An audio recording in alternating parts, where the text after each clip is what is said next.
ঘাস ফড়িং এবং পিঁপড়ার গল্পের সংক্ষিপ্ত প্রশ্ন। পিঁপড়া রোদের মধ্যে কি করছিল? পিঁপড়া রোদের মধ্যে খাদ্য খুঁজেছিল। ঘাস ফড়িং কি করছিল? ঘাস ফড়িং ঘাসের উপর তিরিং বিরিং করে খেলা করছিল। ঘাস ফড়িং কেন পিঁপড়ার বাসায় গেল? ঘাস ফড়িং খাবার খাওয়ার জন্য পিঁপড়ার বাসায় গেল। কে বোকা, পিঁপড়া নাকি ঘাস ফড়িং? ঘাস ফড়িং বোকা। খোকা কি করতে চায়? খোকা সকালবেলার পাখি হতে চায়। কার জাগার আগে খোকা জেগে উঠতে চায়? সূর্যি মামা জাগার আগে খোকা জেগে উঠতে চায়। খোকা কাকে আলসে মেয়ে বলছে? খোকা তার মাকে আলসে মেয়ে বলছে। তুমি কখন ঘুম থেকে ওঠো? আমি প্রতিদিন সকালে ঘুম থেকে উঠি। পিঁপড়া রাজার দরবারে গেল কেন? মুরগির বিরুদ্ধে বিচার চাইতে পিঁপড়া রাজার দরবারে গেল। কে মুরগির ডিম ভেঙেছিল? সাপ মুরগির ডিম ভেঙেছিল। বুলবুলি কোথায় ঢুকে পড়েছিল? বুলবুলি গর্ত মনে করে সারসের মুখে ঢুকে পড়েছিল। কিভাবে ব্যাঙের গায়ে দাগ হলো? কাঁঠাল গাছের কষ লেগে ব্যাঙের গায়ে দাগ হলো। ক্লাসে সবাই হৈ হৈ করে উঠল কেন? ক্লাসে সবাই স্কুল থেকে ঘুরতে যাবার আনন্দের খবরে হৈ হৈ করে উঠল। সবাই কোথায় যাবে ঠিক করলো? সবাই লালবাগ কেল্লায় যাবে বলে ঠিক করলো।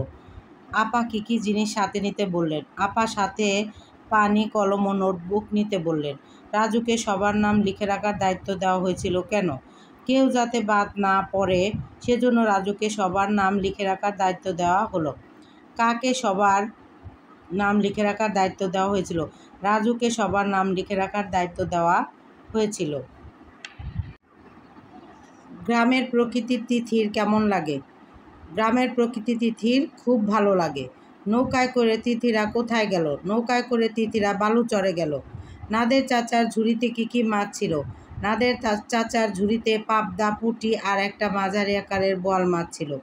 তিথি কেন পাখিদের জন্য ভাবছিল? ঝড় শুরু হওয়ার কারণে তিথি পাখিদের জন্য ভাবছিল। ঝড়ের সময় পাখিরা কি করে? ঝড়ের সময় পাখিরা এদিক সেদিক ছুটাছুটি করে এবং ডানা ঝাপটায়। গায়ের ঘরগুলো কেমন? গায়ের ঘরগুলো ছোট ছোট। পাড়ার সব ছেলে একসাথে কি করে? পাড়ার সব ছেলে একসাথে খেলে আর পাঠশালায় যায়। জল ভরা দিঘি ঝিকিমিকি করে কেন? জল ভরা দিঘিতে চাঁদের কিরণ লেগে ঝিকিমিকি করে। আত্মীয়র মতো মিলেমিশে কারা আছে? আম গাছ, জাম গাছ, বাঁশঝাড় আত্মীয়র মতো মিলেমিশে আছে।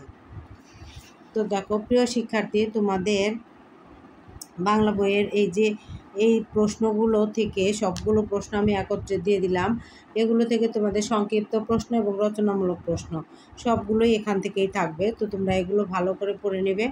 আশা করি তোমাদের পরীক্ষার মধ্যে এগুলো সুন্দর করে তোমরা লিখতে পারবে। তো ভালো থাকবে সবাই। পরবর্তী ভিডিও দেখার জন্য আমন্ত্রণ রইল। আল্লাহ হাফেজ।